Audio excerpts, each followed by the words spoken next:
Hola, ¿qué tal? Bienvenido a una emisión más de Perspectivas. Yo soy Jonathan Lomelí y este día vamos a platicar con Israel Piña. Él es periodista, analista de datos y doctorante de estudios científicos sociales en el ITESO. Y vamos a abordar esta filtración masiva a partir del hackeo a los servidores de la Sedena, los llamados Guacamaya Leaks, las implicaciones que tiene para el periodismo y también estos presuntos vínculos entre el narcotráfico, grupos del crimen organizado y los gobiernos de todos los niveles. Comenzamos Perspectivas. Yo soy Jonathan Lomelí.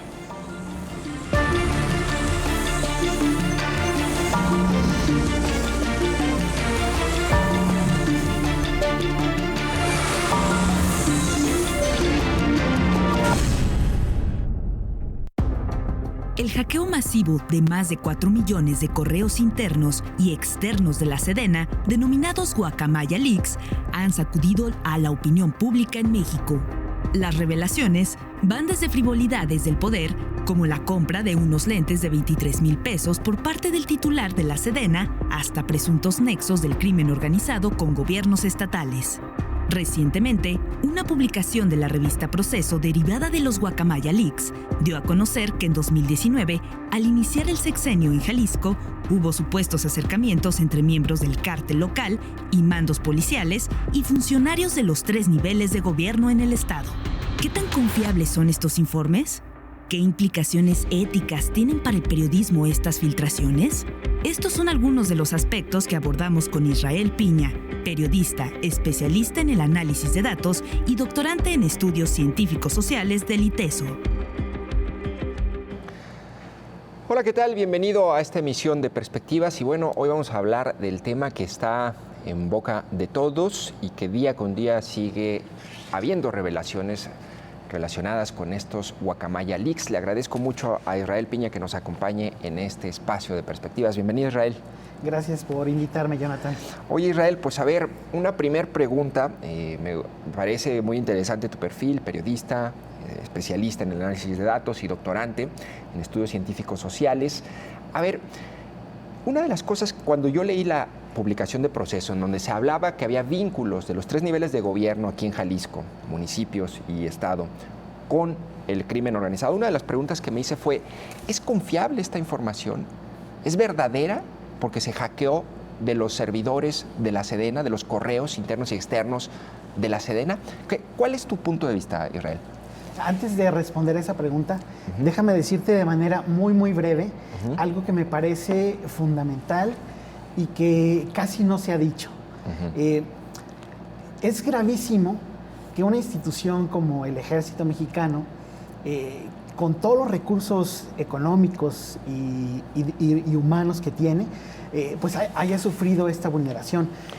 Recordemos además que es una institución que ahora va a controlar aeropuertos, claro, aduanas, bueno, hasta aerolíneas, ¿no? Entonces, lo que uno se preguntaría, ¿cómo nosotros como ciudadanos podemos confiarle nuestros datos al Estado si el Estado no es capaz de protegerlos?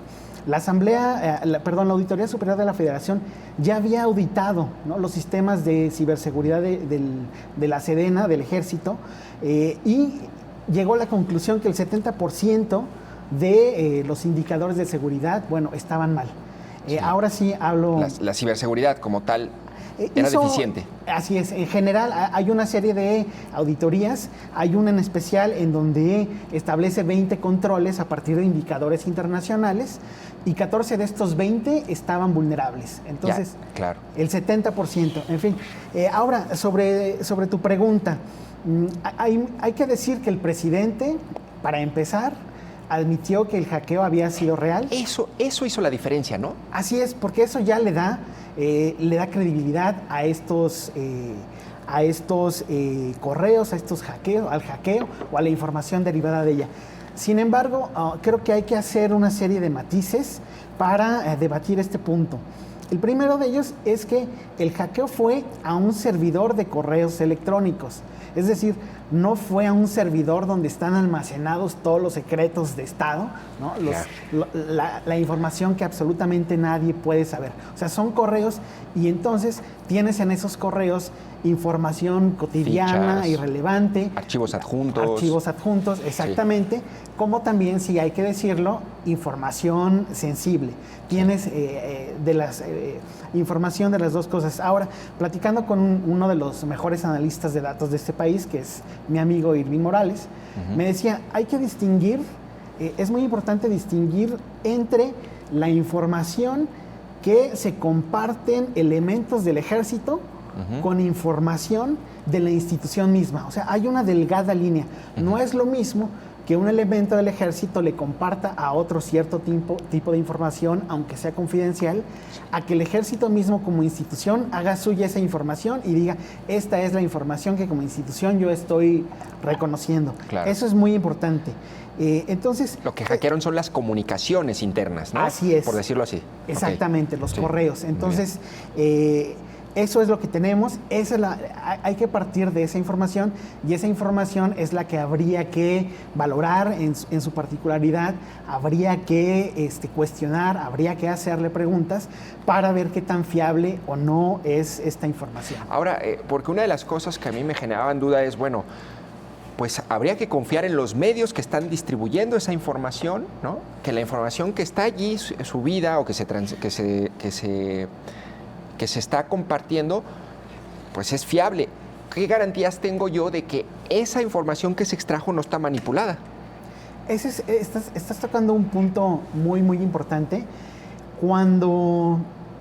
Generalmente los periodistas, cuando tenemos una base de datos, pensamos que tenemos ahí una dosis de verdad, ¿no? Que los datos son incuestionables, que son verdad per se, por ser un dato y no una declaración. Claro. Esto no es así. O sea, un dato está situado contextualmente y un dato es generado por un sujeto, o sea, por alguien, y este alguien tiene intereses, este alguien tiene objetivos, y en ese sentido las bases de datos o esconden algo o muestran algo, o al mostrar algo necesariamente ocultan algo. Claro. ¿No?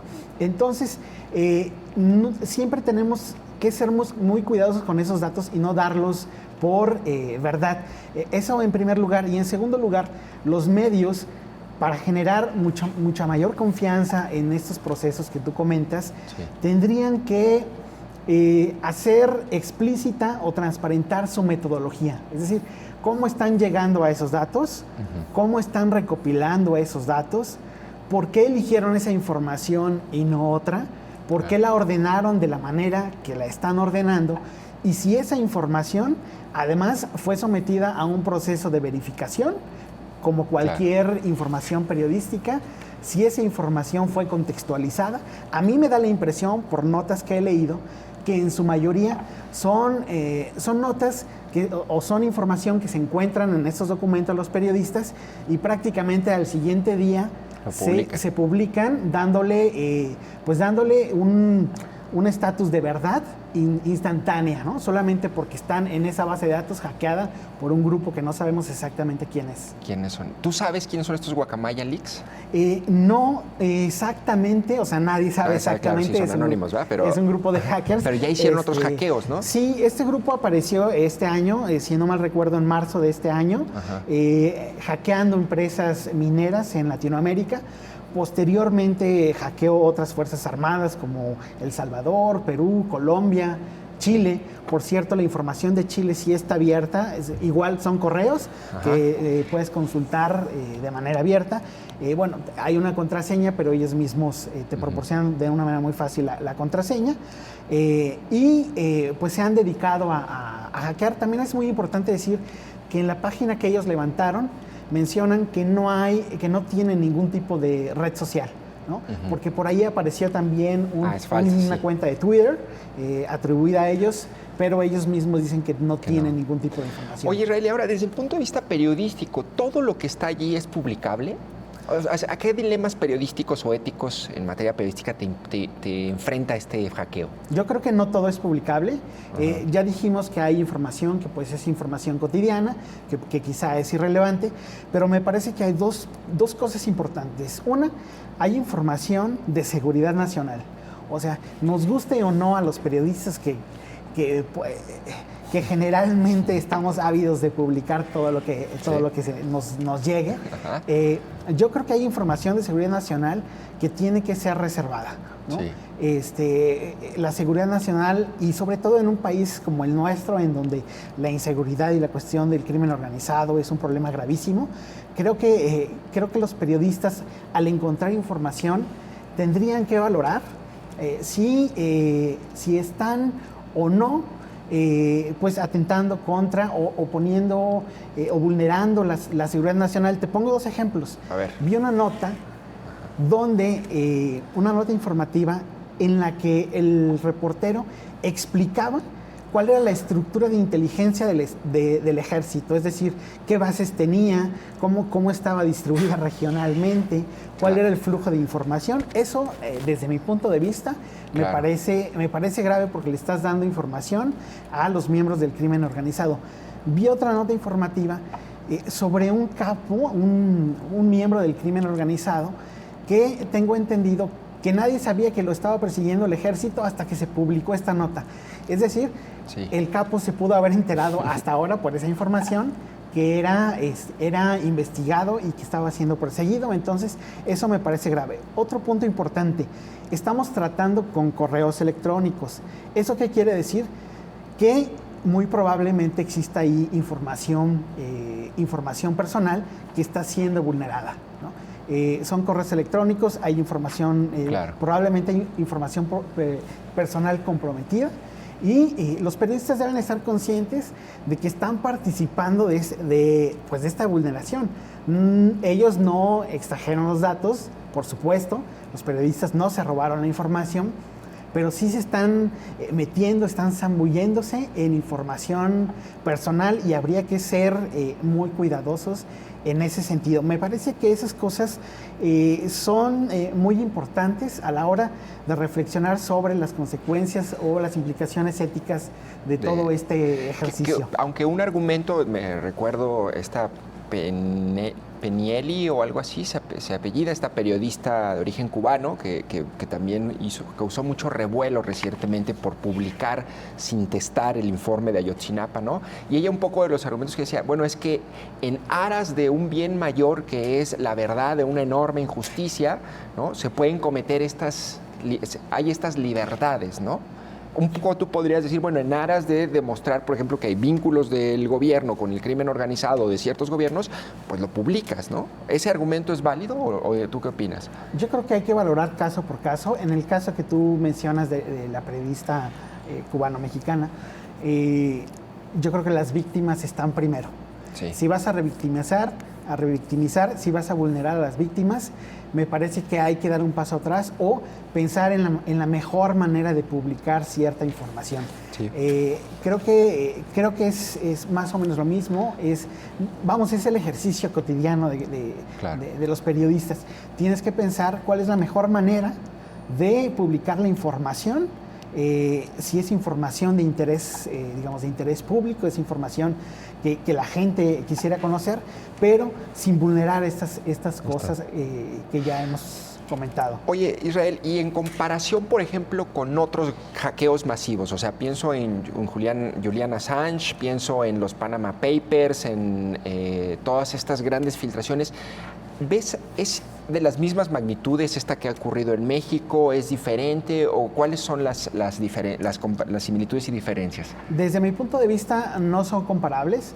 O sea, si bien hay un hackeo de información, si bien hay también una filtración de información, creo que hay puntos en los que se diferencian, y te voy a comentar cuáles. El primero es que el tamaño del adversario es distinto, ¿no? Claro. No es lo mismo meterse con la Sedena que meterse con el ejército de Estados Unidos. Claro. O sea, ese es un punto. Otro punto, la capacidad técnica de los medios y los periodistas que están manejando la información, con todo respeto, es distinta.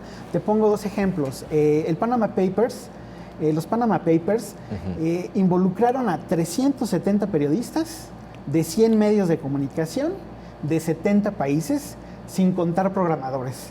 Es decir, es un trabajo colectivo. Y de un año, ¿no? Entiendo. Colaborativo, que se desarrolló durante un año. Es decir, no les dieron la información y al otro día publicaron lo que se encontraron sin mayor contextualización, investigación. Así es, que el presidente estaba enfermo. No, hubo un trabajo de un año de periodistas, de programadores, para poder trabajar esta información, porque hay algo muy importante y me parece que esa es la diferencia fundamental. El trabajo no solamente consiste en circular la información al siguiente día de que te la encuentras. O sea, el trabajo colectivo tendría que consistir en sistematizar esa información, que son millones de documentos, y darles un sentido. Y para eso necesitas todo un equipo.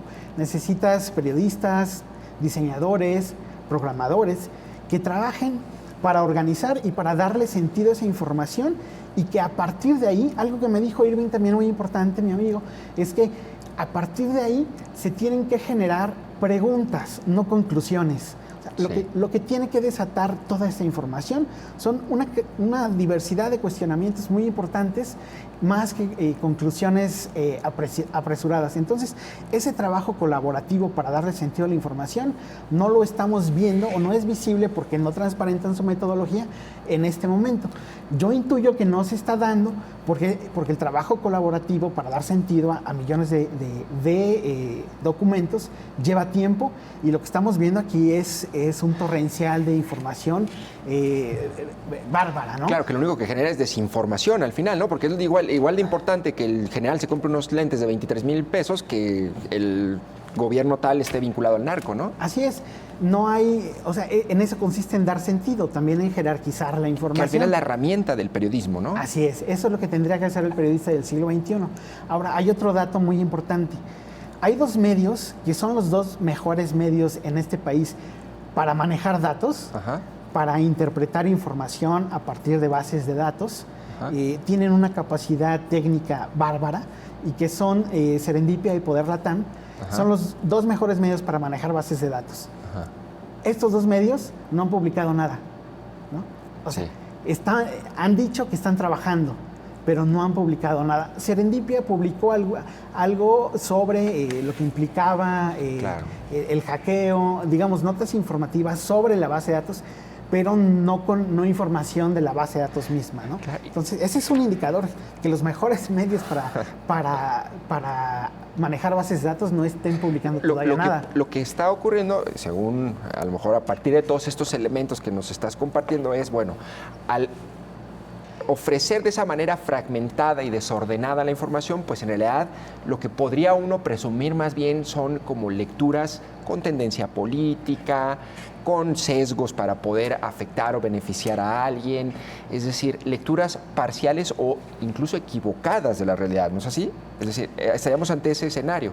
Sí, bueno, claramente hay medios de comunicación que tienen una agenda política muy clara, y que la información que saquen pues va a estar en concordancia con esa línea. Pero yo creo que hay otros casos, digamos, bien intencionados de medios de comunicación que están sacando lo que encuentran y que consideran relevante, pero sí me parece que sacar información, 1, sin verificar, y 2, sin contextualizar, hace que esa información, pues sacar eso o nada es prácticamente lo mismo. Ahora sí nos hemos enterado de cosas que son importantes, como los acosos al interior de la Sedena, por ejemplo. Otro caso muy interesante es sobre el software Pegasus. Los periodistas que habían hecho una investigación reciente de que la Sedena ya en esta administración había espiado a periodistas y a activistas, y que lo comprobaron a través de un laboratorio de Citizen Lab, un laboratorio en Canadá. O sea, ya tenían ellos investigación, contextualización, y tenían sobre todo evidencias, ¿no?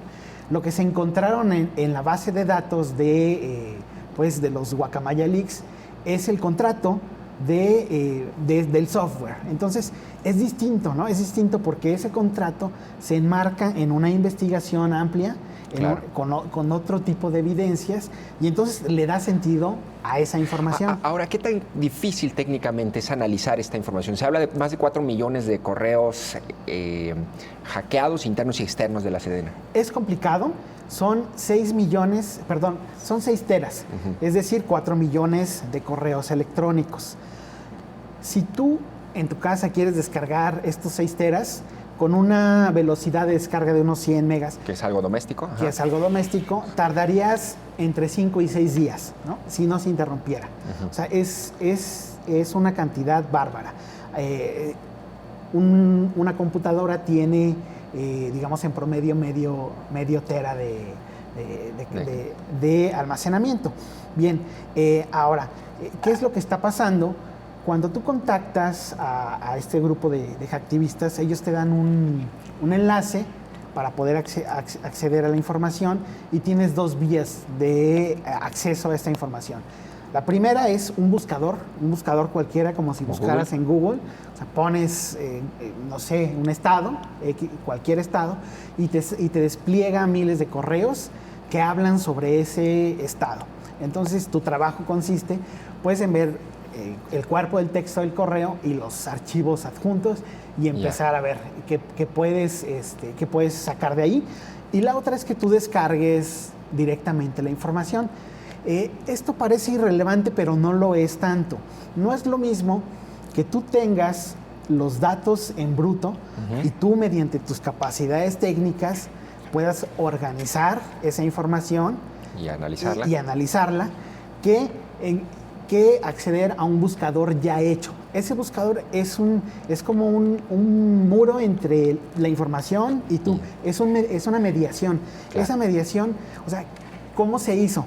O sea, ¿por qué arroja ciertos resultados y no otros? O sea, ahí hay un trabajo que hizo alguien más, que no hicieron los medios, ni la gente de los medios, que está mediando, digamos, el acceso a la información, y eso es importante. Oye, Israel, me quedan ahí un par de minutos, pero en realidad creo que pocas veces tengo la oportunidad de buscar una conclusión en torno a en un programa así. Y a ver, después de todos estos elementos que nos das, ¿no?, muy interesantes para entender y contextualizar el fenómeno de Guacamaya Leaks, ¿tú qué opinas de lo que se publicó con respecto al gobierno de Jalisco, y los gobiernos municipales, estos presuntos vínculos? O sea, ¿tú ves esa información y qué opinión te formas y tienes respecto a eso? ¿Cómo lo entiendo? Esa es una pregunta interesante. Antes déjame decirte algo. O sea, la información tiene que ser verificada y contextualizada, como cualquier información de cualquier fuente en el trabajo periodístico. Yo creo también, además de eso, que no todo te lleva el mismo tiempo, ¿no? Sí. De verificación y de contextualización. En ese sentido, pues sí, creo que hay información que tú tomas de esa base de datos o de esos correos, y que puedes publicar, pues si no al otro día, sí a los pocos días después de analizarla. Sí. Creo que esa información tenía algo que cambia un poco las cosas, o que particulariza ese caso, y son las fotografías, ¿no? Claro. O sea, no es solamente un texto, no es solamente una ficha o un PowerPoint, sino hay fotografías en las que se dice exactamente los nombres, los lugares, y me parece que hasta la fecha, ¿no? Entonces, eso te da más elementos, y que además también cómo le haces. O sea, lo que tú siempre tienes que preguntar es cómo compruebas esa información, ¿no? Entonces, ahí, ¿cómo le haces? O sea, ¿cómo le haces para comprobar esa información? Me parece que es como periodista es complicado. Es complicado, es muy complicado, y sobre todo en el contexto actual de violencia hacia los periodistas, ¿no? Claro. Es muy complicado, pero creo que las fotos sí cambian un poco, o sea, le dan cierta contextualización a esa información. Sin embargo, bueno, sí creo que entonces tendría que venir más información de contextualización. Un trabajo periodístico más amplio, ¿no? Así es, más adelante. Más adelante. Pues interesante, Israel Piña. periodista, especialista en análisis de datos y doctorante en estudios científicos sociales en el ITESO. Te agradezco mucho que nos hayas compartido esta información en Perspectivas. Gracias a ti por invitarme. Bueno, ahí estuvo, creo que tenemos ya más o menos un panorama técnico, ético, periodístico y hasta político de los Guacamaya Leaks y las implicaciones para el gobierno mexicano y el gobierno del estado de Jalisco, para que usted se forme su propio criterio. Gracias por haberme acompañado. Yo soy Jonathan Lomelí.